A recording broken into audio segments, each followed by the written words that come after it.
L'ovulation est donc un phénomène cyclique, mais ne représente qu'une des nombreuses étapes du fonctionnement de l'ovaire.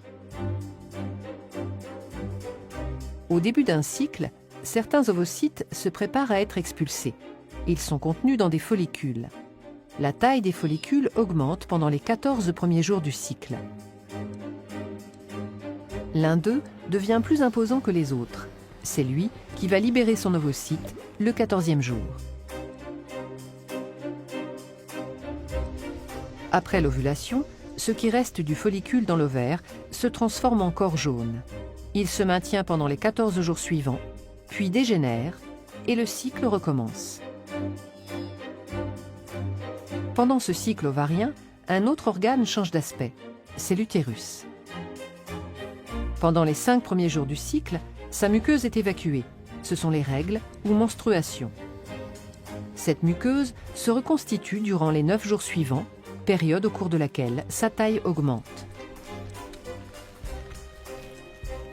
Après l'ovulation et pendant les 14 derniers jours du cycle, la muqueuse change d'aspect. Elle forme une dentelle utérine très vascularisée. Ces transformations la rendent apte à recevoir un embryon au cas où un rapport sexuel non protégé s'est déroulé, donnant lieu à une fécondation entre l'ovule et un spermatozoïde.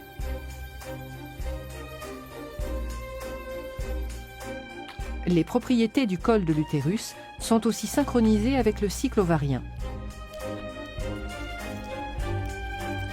Durant les 11 premiers jours du cycle, le mucus présent au niveau du col forme un maillage resserré qui laisse peu de chance aux spermatozoïdes de pénétrer dans la cavité utérine en cas de rapport sexuel. Quelques-uns y arrivent cependant toujours.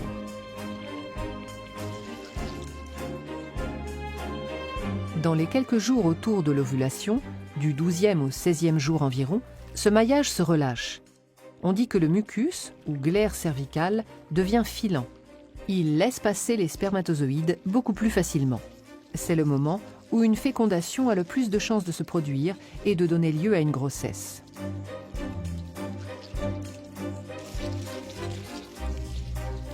En fin de cycle, le maillage se resserre et la cavité utérine est à nouveau moins accessible.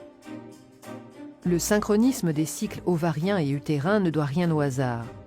L'ovaire, au cours du cycle, sécrète en plus ou moins grande quantité 2 hormones dans le sang qui vont agir sur l'utérus, les œstrogènes et la progestérone.